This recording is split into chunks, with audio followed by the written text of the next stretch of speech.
On a drive out to visit Tattershall Castle, we had to walk past this impressive church. Being graveyard explorers, we were compelled to look at the graves surrounding the church and those in it. We never came here to explore, we came purely for a day out, but the best things are always stumbled upon. So before we get round to the exciting bits, like the graves we discovered, here's a bit about the church. This large church beyond the castle moat was begun around 1466, and it was built on the site of a smaller building founded in the 1430s. And please believe me when I say this building is massive. The thing that is most noticeable though is the lack of stained glass. All the panes are clear. So the story behind this is that the Earl of Derby visited Tattershall and was captivated by their stained glass, which the Lord of Tattershall was quite willing to sell to him. This did not sit well with the villagers, and their glass was not for sale. On the day of the removal, they organised a protest. As soon as the manor lord heard about the protest, he enlisted the assistance of the neighbouring lord. The men of the two lords removed the glass without warning in the middle of the night, so that when the villagers awoke, they found their church bare. The Earl of Derby offered to replace the stained glass with clear glass, and this was done in the nave. When it came to the chancel, the steward of the Lord Tattershall asserted that it belonged to him and it should not be touched. Over a century passed without window glass in the chancel, and the result was an incredible amount of damage, and when the chancel finally received its glass, it took a lot of work to repair the damage caused by a century of wind and rain.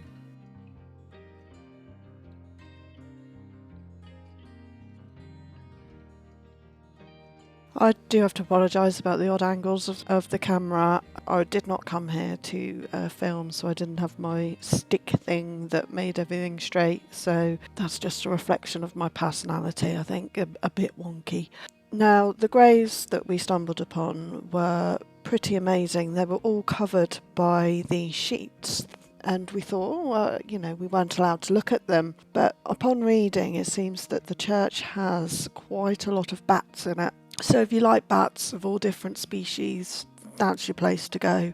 I wasn't so keen, but luckily we didn't see any, and it said, we could move the sheets off to see the graves, stones, and they were pretty amazing, and some of the oldest graves I've ever seen.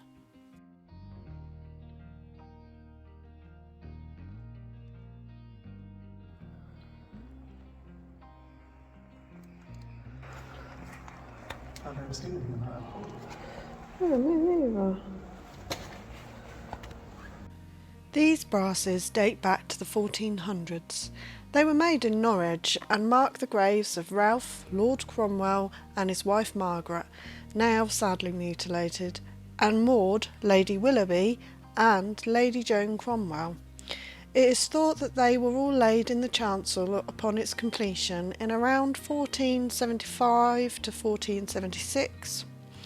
Joan's mother and father-in-law had brasses at their burial site in Westminster Abbey, but these have since been lost to time. Brass monuments became fashionable in the 1300s. They were thought to be decorative and can be placed on the floor, so not obstructing the services within a church. Due to the monetary value of metals, there are thought to be only 4,000 brass memorials, and they are mostly found in British churches, but none can be found predating the 13th century. Ralph Baron Cromwell. Any relation? I'm sure. Yeah, his wife's in there as well. No, I mean to the Cromwells. Read.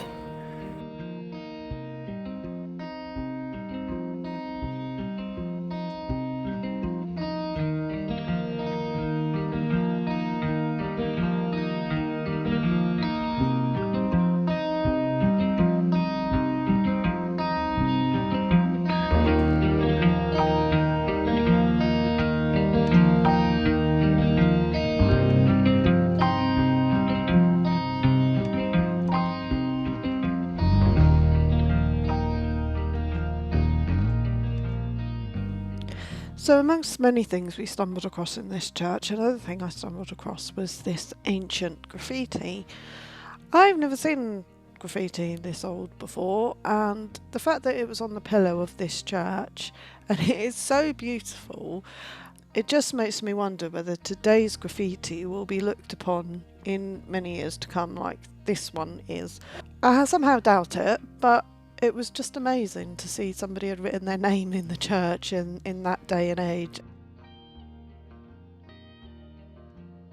Now we come to the part you've all been waiting for, and what you've probably skipped to.